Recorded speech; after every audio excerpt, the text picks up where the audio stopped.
ఇవన్నీ ఈరోజో లేకపోతే నిన్న మొన్నో లేకపోతే 100 సంవత్సరాల క్రితమో 1000 సంవత్సరాల క్రితమో 2000 సంవత్సరాల క్రితమో పుట్టినవి పెట్టినవి కావండి. ఏనాటి నుంచో వీటికి ఒక ఆది అంతము లేనటువంటి శబ్ద తరంగమే వేదము. ఇలాంటి విజ్ఞానమైనటువంటి వేదాన్ని ఎవరో తెలియనటువంటి వాళ్ళు కానీ ఇంకోళ్ళంటి వాళ్ళు కానీ పరిహసించినందువల్ల దానికి కలిగేటువంటి మచ్చ లేదు.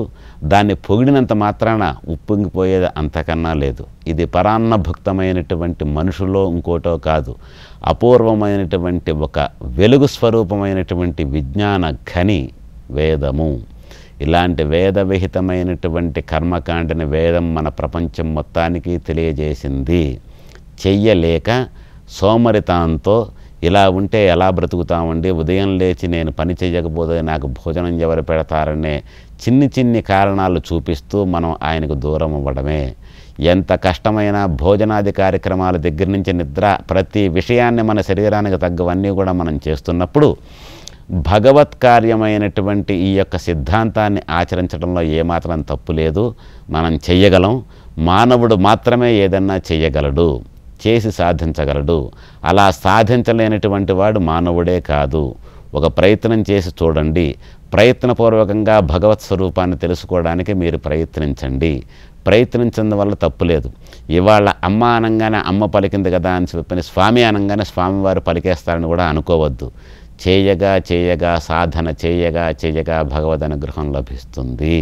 భగవద్ అనుగ్రహం అనేది మనకు లభించిన తర్వాత మనకి వేరే వాటితో పని ఉంటుందో ఉండదో తెలియదు, కానీ ఆ పరిపూర్ణమైనటువంటి ఆ ఆనందం అనేది వ్యక్తీకరించలేనటువంటి ఒక అనుభూతి అని ఏదీ చెప్పలేం. భగవద్ అనుగ్రహం ఆనందం అనే దానికి డెఫినేషన్ ఏముందండి? ఆ ఆనందం ఏమిటనేది అనుభవించేవాడికే తెలుస్తుంది.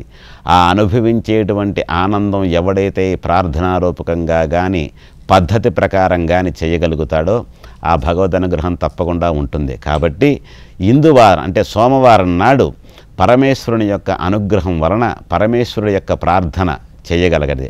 ఇలా శివలింగం మీద నీళ్లు పోయడానికి అవకాశం లేదనుకుందాం, మీకు లేకపోయినట్టయితే ఇక్కడ ఒక శ్లోకం చెప్తాను. ఈ యొక్క ధ్యాన శ్లోకాన్ని మీరు అవకాశం ఉన్నప్పుడు ఒక్కసారి సోమవారం నాడు మీరు పఠించండి. ఇది ఏ విధంగా ఉందంటే మీ దగ్గర పెన్ను కాగితం లాంటిది ఉంటే రాసుకోండి. నమస్తే అస్తు భగవన్, ఓం నమస్తే అస్తు భగవన్ విశ్వేశ్వరాయ మహాదేవాయ త్రయంబకాయ త్రిపురాంతకాయ త్రికాగ్నికాలాయ కాలాగ్నిరుద్రాయ నీలకంఠాయ మృత్యుంజయాయ సర్వేశ్వరాయ సదాశివాయ శ్రీమన్మహాదేవాయ నమః. ఇది ఈ విధంగా ఉంటుంది.